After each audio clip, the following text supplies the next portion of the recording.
The beacon went out at 0314 local, and I already knew I had made a mistake before the transmission counter finished cycling. Relay shelter was coming apart around me. Debris, rounds from the occupation's suppression drones had taken out the upper corridor 20 minutes earlier, and the shockwave had bounced through the rock shelf above us and cracked the main console housing down the center seam. Dust still hung in the air. 14 people were pressed against the far wall. 2 of them children, 4 of them wounded. The rest, just exhausted in the particular way that comes from running for 3 months without stopping. I was the field comms operative for the Tharvel 9 resistance cell, which meant I was the one responsible for getting the distress beacon out to our coalition relay at sector coordinate Keth 7 Alpha 9. I had typed Keth 7 Alpha 7. I did not know that yet. I would not know it for 11 minutes. What I knew at 0314 was that the shelter was cooling, that the suppression drones would be back inside the hour, and that the coalition relay at Keth 7 Alpha 9 had not acknowledged receipt. Beacon protocol called for a confirmation ping within 90 seconds of successful handshake. I had 90 seconds of nothing. I ran the diagnostic. The signal had transmitted cleanly. It had simply gone somewhere the coalition relay was not. I told myself it would bounce. Long-range beacons bounce. The signal would find a relay eventually, or it would find nothing. And either way, I needed to keep the 14 people on the far wall from dying in this shelter before morning. Pulled the secondary power cells from the cabinet beside the console and started counting what we had left. At 0321, the passive sensor board lit up. Not the active sensors. Those had been dark since the first drone strike, and I had not tried to bring them back up because active scanning pulls power and also announces you to anyone within range. The passive board. A single contact bearing 142 coming in from the outer transit corridor above the moon's ecliptic. No coalition beacon signature. No occupation transponder. Nothing in the Keth registry at all.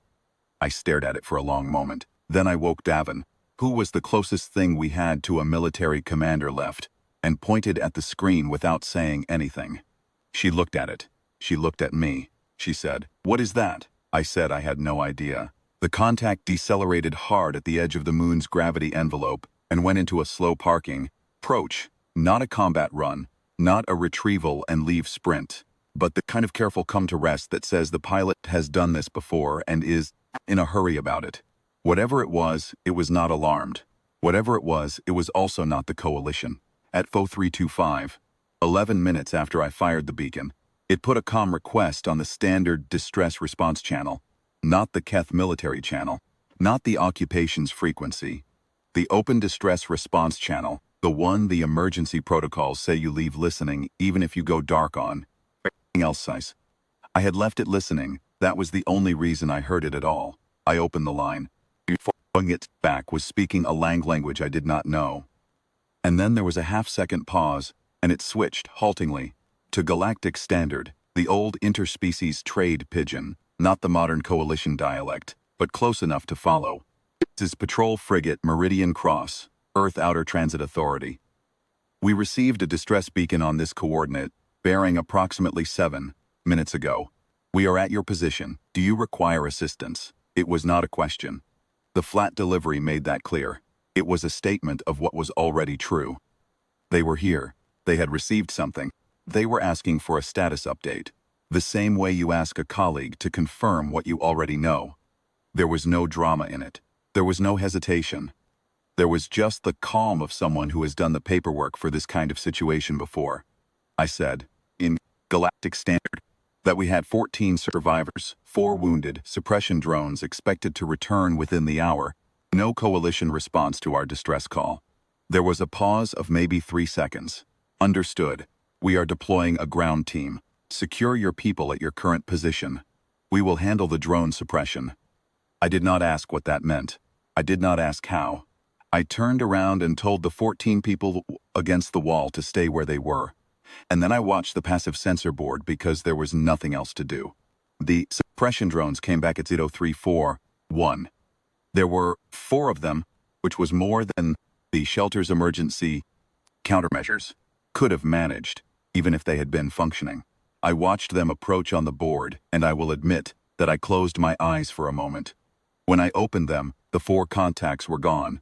There was a single new contact moving in a slow sweep pattern between the drone corridor and the shelter. A small profile vehicle, low and unhurried. It swept the corridor twice and then parked itself at the shelf above us, and the passive board showed nothing else hostile for the next 40 minutes. The ground team came through the main hatch at 0355. 3 of them. Human. I recognized the species from the archive footage we had managed to keep in the resistance databases. Though I had never seen one in person. They were not wearing armor I would have called military. It was practical, worn at the joints, carried the kind of small marks that come from years of use rather than display. The team leader was a woman about my height, the close-cropped head, and the particular steady expression of someone who has seen worse than this and expected to see worse again. She introduced herself as Warrant Officer Cassia Brent, Earth Outer Transit Authority, and then she asked me to show her the wounded.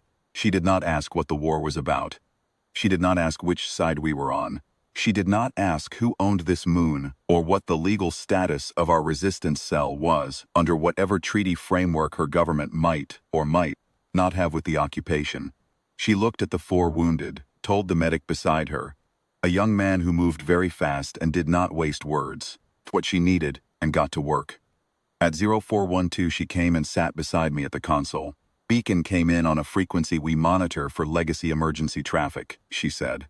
Old interspecies distress protocol. We had a patrol route that put us 11 light minutes out. Your signal was routed to our duty officer, and she authorized the detour. I asked if the coalition had been notified. We filed a report with whatever coordinates your beacon listed as origin, she said. Coalition acknowledged receipt. She paused. Your beacon listed these coordinates as origin. I looked at the console. The transmission log was still sitting there. I pulled it up and found the outgoing record and looked at the destination field. Keth 7 Alpha 7. The coalition relay at Keth 7 Alpha 9 was 3 sectors away. My transposition had sent the beacon into a dead channel band that, as far as I had known an hour ago, carried nothing at all. What it had actually carried, apparently, was Earth's legacy monitoring frequency for pre-diaspora interspecies emergency traffic. A frequency so old the Keth hadn't known it existed. Cassia Brent was watching me read the log. She had the expression of someone who has waited for a person to reach a particular conclusion without wanting to rush them. I said, not on our call list. No, she said. I said, I mistyped the coordinates by 2 digits. Evidently, she said. I looked at the entry field one more time. 2 digits. The entire difference between a coalition relay and an Earth Patrol frigate was 2 digits and 11 minutes and a duty officer, somewhere deciding that a detour was within the scope of a patrol route. I asked her what the duty officer's call had been, exactly, what reasoning she had filed. Cassia looked at me with an expression I could not entirely read. Then she said, she wrote close enough in the deviation log. It's a phrase we use. The ground team stayed until 0600. The medic finished with the wounded. The sensor sweep found nothing else moving in the drone corridor, and the 14 people against the wall had by then mostly fallen asleep shelter floor with the particular bonelessness of people who have stopped bracing for impact.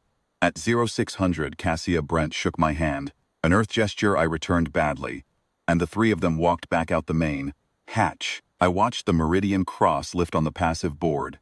Smooth, unhurried, the same calm it had arrived with. It went back the way it had come, out past the ecliptic, and the contact faded at the edge of the sensor range. I sat at the cracked console for a while after that. Then I pulled up the outgoing transmission log and flagged the destination field. Keth 7 Alpha 7, 2 wrong digits highlighted in the record, and attached it to my incident report. The report went to the coalition cell coordinator, who asked me three separate times in 3 separate messages how I had managed to contact Earth's transit patrol on a dead channel. I sent him the flagged log each time without additional comment. The answer was there in the highlighted digits. I had made a mistake under fire, and the mistake had landed in a corridor. An old species was still watching, because they had decided, at some point long before I was born, that dead channels were worth monitoring, just in case something useful came through. A duty officer had read the ping, Looked at the coordinates. Written 2 words in a deviation log. I filed the report. I kept the routing log with the 2 digits flagged. I have it still.